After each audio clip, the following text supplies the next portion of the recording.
चलिए खबरों की करते हैं शुरुआत। वैसे तो बसंत पंचमी से ही ब्रज में अबीर गुलाल उड़ना शुरू हो गया। श्री कृष्ण की जन्मभूमि मथुरा से लेकर नंदगांव में खेली जाने वाली होली की दुनिया भर में धूम है, प्रसिद्धि है और होली का त्योहार मनाने के लिए देश भर के कई राज्यों से हर साल लाखों की संख्या में श्रद्धालु आते रहे हैं। आपको बता दें, और अबीर गुलाल उड़ाकर भगवान श्री कृष्ण के चरणों में अपनी उपस्थिति दर्ज कराते हैं, भगवान के साथ होली खेलते हैं। तो वहीं बरसाना और नंदगांव की लठमार होली के बाद आज वृंदावन में रंग भरी शोभा यात्रा निकाली जाएगी, जहां पर श्रद्धालु नाचते गाते इस शोभा यात्रा का हिस्सा होंगे।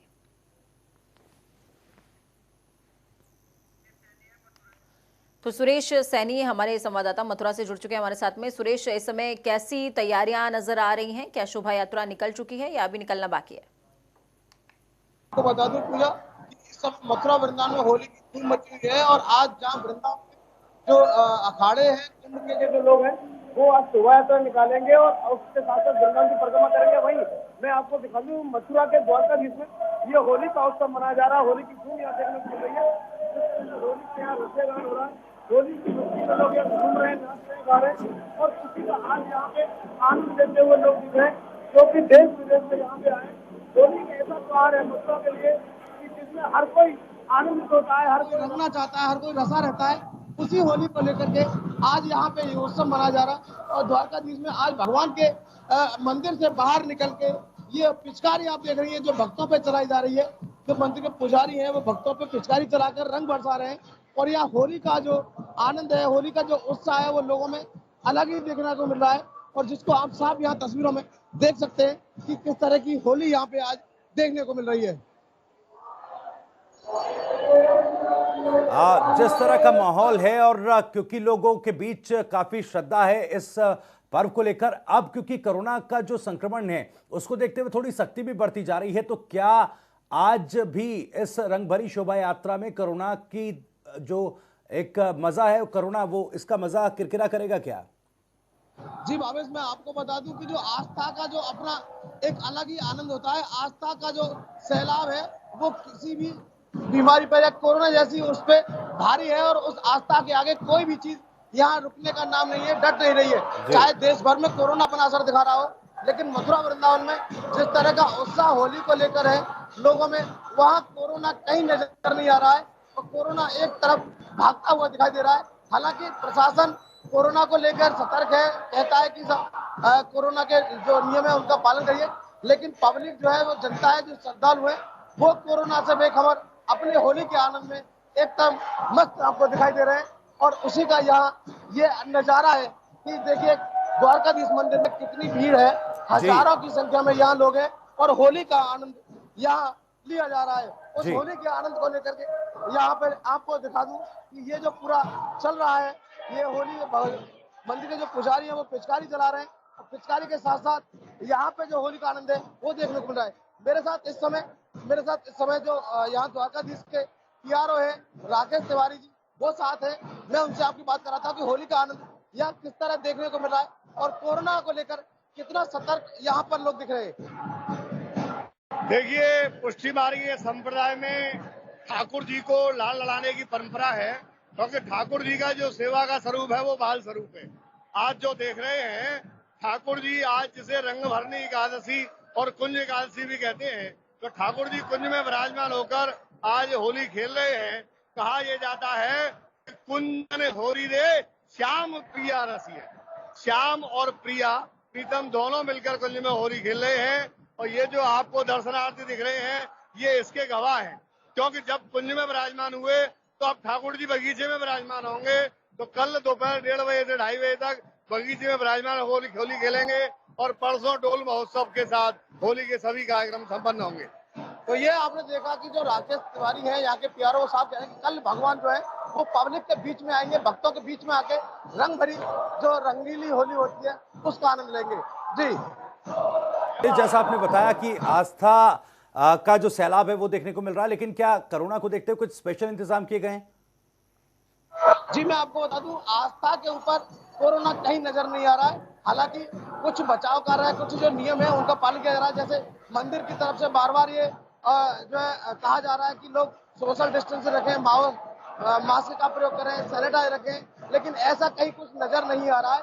और उस तरह से अपनी पूरी आनंद की मस्ती में ये लोग भक्त जो है वो भगवान के साथ नजर आ रहे हैं। और होली का खुमार जो है इनके चेहरे पर, इनके जोश को साफ दिख रहा है कि किस तरह से इनमें खुमारी है। होली को लेकर कितना उत्साह है और नाच रहे हैं, गा रहे हैं, एक दूसरे को रंग लगा रहे हैं और होली का पूरा आनंद उठा रहे हैं। के लिए अहम जानकारी ग्राउंड जीरो से साझा करने के लिए आपने अद्भुत तस्वीरें तमाम दर्शकों तक पहुंचाई है। और तमाम वो लोग जो होली के मौके पर मथुरा का रुख अभी नहीं कर पाए हैं, वो जरूर आज के शोभा यात्रा के बाद मथुरा का रुख जरूर करेंगे। और क्योंकि बरसाने में, मथुरा में, वृंदावन में अगर राधा रानी और कृष्ण के साथ होली नहीं खेली तो फिर क्या किया।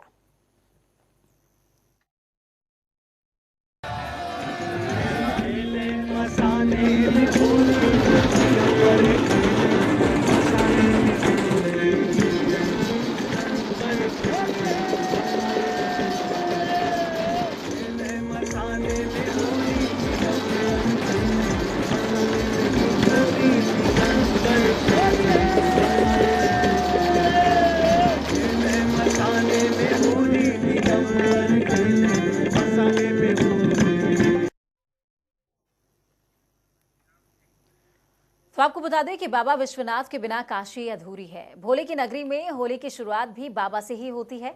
बनारस की होली भी बनारस के मिजाज के अनुसार ही आपको बता दें कि अड़भंगी नजर आती है। दुनिया का इकलौता शहर है बनारस, जहां अबीर गुलाल के अलावा धधकती चिताओं के बीच चिता भस्म की होली होती है।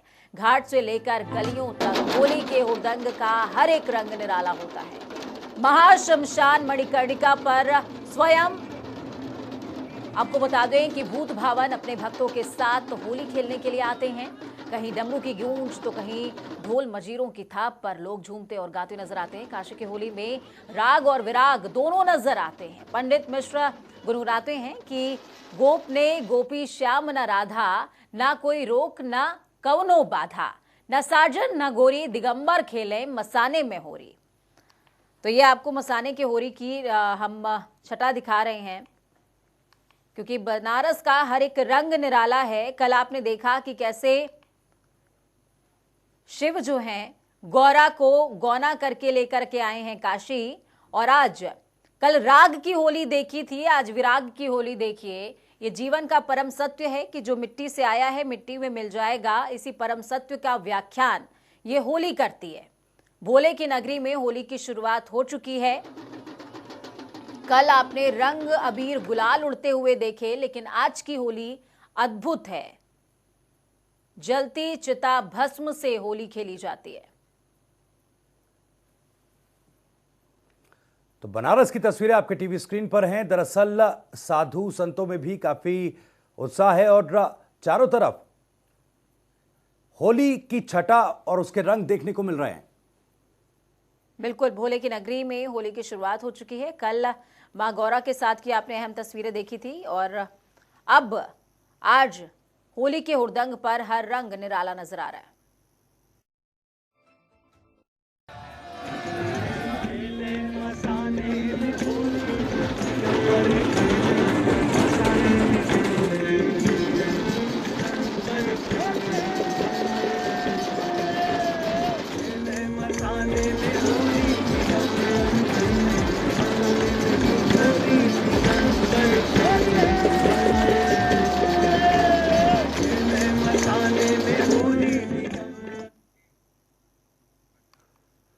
उधर रामनगरी के मंदिरों में रंगभरी एकादशी से होली का उत्सव शुरू हो जाता है। भक्त आराध्य के साथ होली खेलते हैं। हनुमानगढ़ी से संतों की यात्रा निकलती है और रामनगरी का भ्रमण करने के साथ साथ मंदिरों को होली का निमंत्रण दिया जाता है। साथ ही संत पंचकोसी परिक्रमा भी करते हैं। इस साल भी रंगभरी रामनगरी में भी पूरे शिद्दत से निभाई जाएगी और हनुमानगढ़ी के नागा साधु अबीर गुलाल के साथ पूरे उल्लास से हनुमान जी के दरबार में पहुंचकर पूरे भाव और श्रद्धा के साथ हनुमान जी को गुलाल अर्पित करते हैं। आपको बता दें कि हनुमानगढ़ी से हनुमान जी के निशान के साथ, निशान यानी कि जो पताका होती है उसे निशान कहते हैं, उसके साथ शोभा यात्रा का आरंभ होता है। संतों की टोली रामनगरी का भ्रमण करने के लिए निकलेगी। स्वर्ण, रजत और आपको बता दें कि लोहदंड के साथ हनुमान जी का निशान कंधे पर लिए गीत गाते हुए, अबीर गुलाल की वर्षा करते हुए नागा साधु सरयू के तट तक पहुंचते हैं। तो बीएस लाठी हमारे संवाददाता जुड़ चुके हैं अयोध्या से सीधे हमारे साथ में। क्या कुछ आप देख पा रहे हैं बीएस लाठी इस समय? तस्वीरें, यात्रा शुरू हो चुकी है क्या? क्योंकि 9:30 बजे का वक्त था।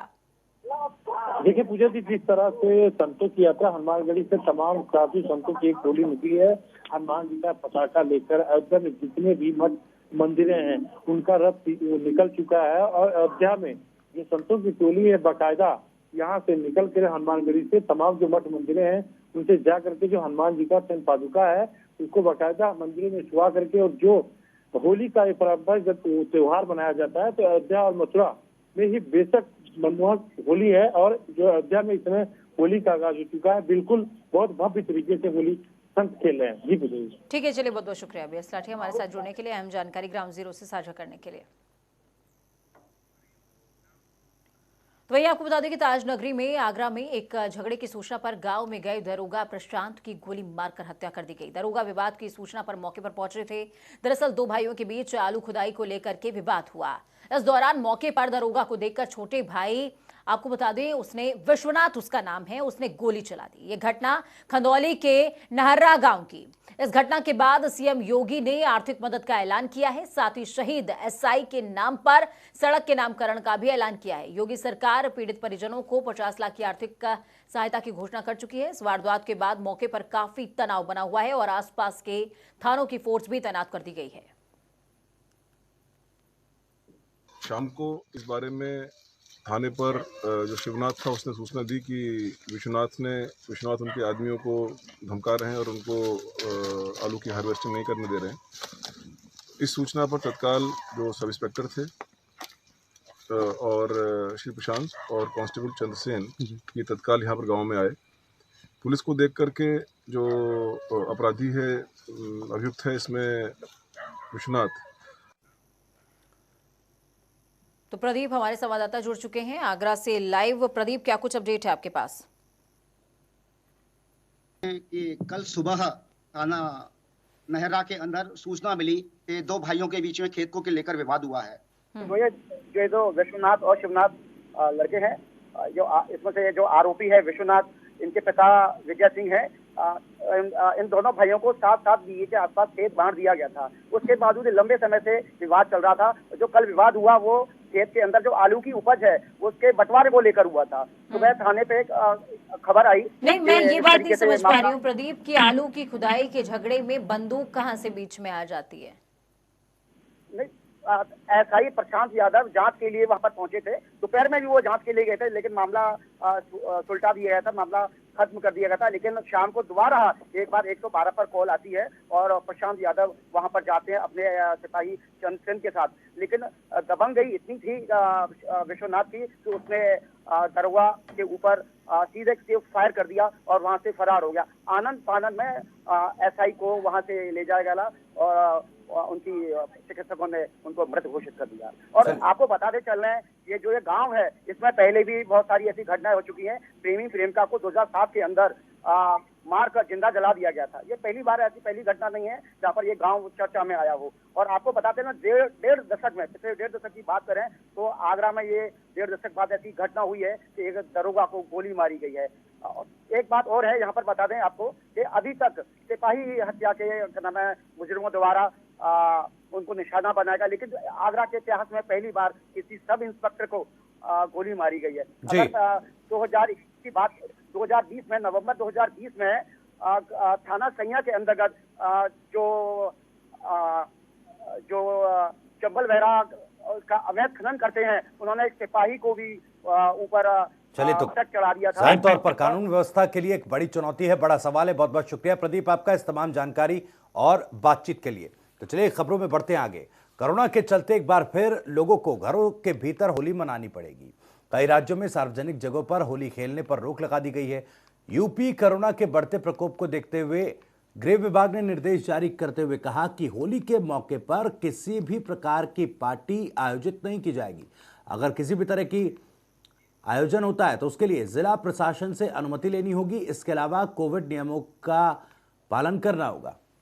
तो चलिए, अनूप जुड़ गए हमारे साथ में। अनूप हमें ताज़ा जानकारी देंगे। अनूप, जिस तरीके से होली को लेकर के सार्वजनिक स्थलों पर होली मिलन समारोह, चूंकि अवध के अंदर होली मिलन समारोह का बड़ा प्रचलन है, इस पर भी रोक लगा दी गई है कि सार्वजनिक स्थानों पर होली मिलन समारोह नहीं होंगे। और कुछ गाइडलाइंस हैं अनूप? देखिए पूजा, उत्तर प्रदेश में हालात बहुत अच्छे नहीं कहे जा सकते हैं, क्योंकि जिस हालात में कोरोना पहुंच चुका था, कोरोना बिल्कुल समाप्ति के दौर पर था, अचानक फिर से वापस होना कहीं न कहीं उत्तर प्रदेश के या पूरे देश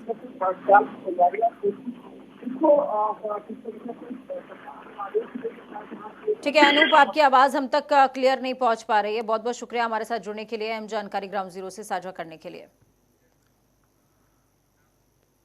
तो खबरों में आगे बढ़ते हुए आपको बताएं कि उत्तर प्रदेश के झांसी में बीते 19 मार्च को हरिद्वार से उड़ीसा जा रही उत्कल एक्सप्रेस में 2 नन और 2 छात्राओं को झांसी रेलवे स्टेशन पर उतार दिया गया। आपको बता दें कि इन पर कुछ लोगों ने धर्मांतरण का शक जाहिर किया था। मामले में जीआरपीएफ ने जांच की तो शिकायत गलत पाई गई। धर्मांतरण का मामला नहीं निकला। इसके बाद जीआरपी ने अगले दिन उसी ट्रेन से दोनों नन और छात्राओं को उड़ीसा रवाना कर दिया। उधर इस मामले में अब सियासत शुरू हो गई है। केरल के मुख्यमंत्री ने पूरे मामले की शिकायत गृह मंत्री अमित शाह से करते हुए मामले में कार्रवाई की मांग करी है, जिसके बाद गृह मंत्री ने उचित कार्रवाई का आश्वासन भी दिया है। मामले में यूपी के एडीजी कानून व्यवस्था ने बताया कि मामले में एडीजी रेलवे से पूरी रिपोर्ट तलब की गई है। चलो भैया चलो कि मुझे अच्छे से करना है, इसलिए मैं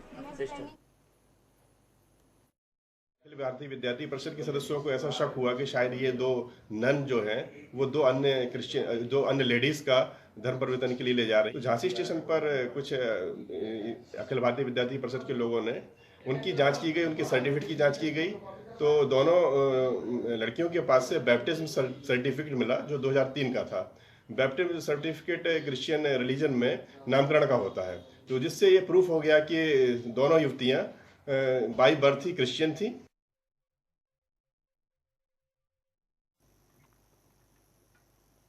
तो आपको बता दें कि शिया वक्फ बोर्ड को लेकर के प्रशासनिक अमले की तरफ से जो है एक आदेश पारित हुआ था, जिसमें प्रशासनिक एक नियुक्ति हुई थी, उसको देर रात मुख्यमंत्री योगी आदित्यनाथ ने कैंसिल कर दिया है। आदेश पारित किया है और इस पर पुनर्विचार भी होना तय है। वक्त यहां पर छोटे से ब्रेक का। ब्रेक के उस पार खबरों का सफर लगातार जारी रहेगा। बने रहिए जनता टीवी के साथ।